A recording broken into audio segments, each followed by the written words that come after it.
हिंदुस्थान म्हणजे केवळ हिमालय, सह्याद्री किंवा आपणास माहीत असलेली 5-25 खेडी नव्हेत.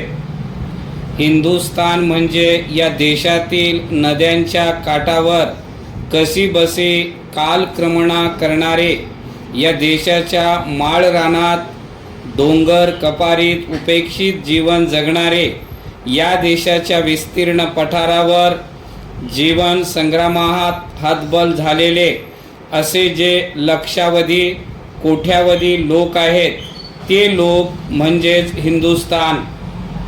या सर्वांच्या मनात ज्या यातना आहेत, दुःख आहेत, चिंता आहेत, त्या हिंदुस्थानच्या चिंता असल्या पाहिजेत. पंडित जवाहरलालजी नेहमी म्हणत असत की हिंदुस्थानची 45 कोटी जनता म्हणजे माझ्या पुढचे 45 कोटी प्रश्न आहेत. किती सार्थ आहेत हे शब्द.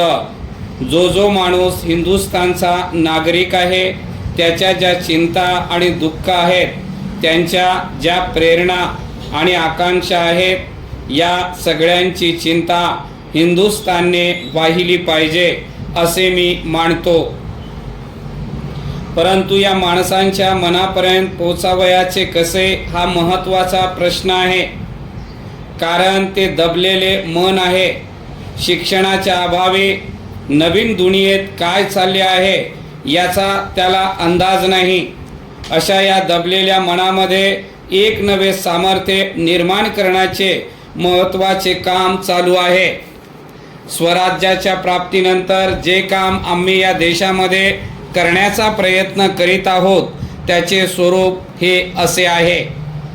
त्या कामाचा आपण करीत असलेले काम हा छोटासा हिस्सा आहे आणि म्हणून ज्यांनी हे काम उभे करण्याकरिता प्रयत्न केले त्यांना माझे धन्यवाद आहेत. आपण उभे केलेले हे काम कायम टिकणारे आहे.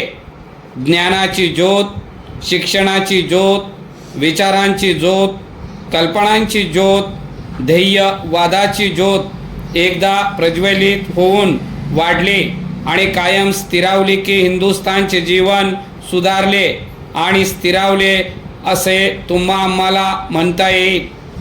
म्हणून आपण हे जे काम करीत आहात, त्याच्या पाठीमागची ही ध्येयदृष्टी आपण कायम ठेवा. परिच्छेद. या इमारतीच्या उद्घाटन समारंभाकरिता आपण मला बोलावले, त्याबद्दल मला आनंद वाटतो.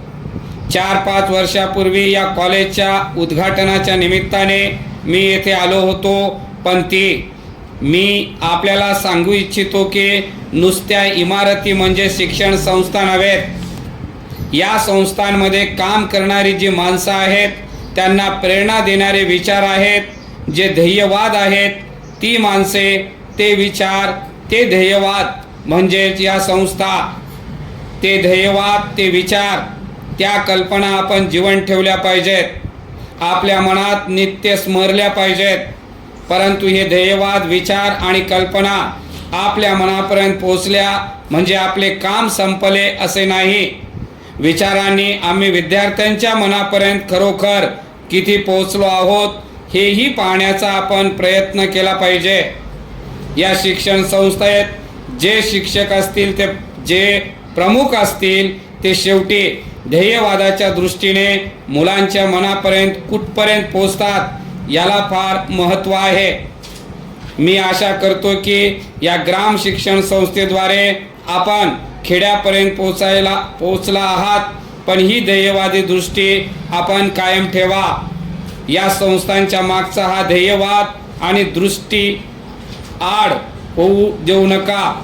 कारण ध्येयवादाची दृष्टी जोपर्यंत कायम आहे, तोपर्यंतच या संस्था खऱ्या अर्थाने जिवंत राहतील.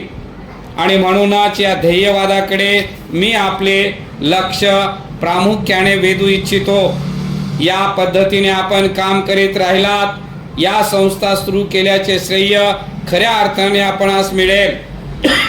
या कॉलेजच्या इमारतीचे उद्घाटन करताना मी मनात प्रार्थना करतो की या विद्यालयामध्ये शिक्षण घेण्यासाठी जे विद्यार्थी येतील, त्यांच्या मनात देशाप्रती प्रीती कायम राहो. ज्ञानाची सेवा करण्याची बुद्धी त्यांच्या मनात सदैव राहो.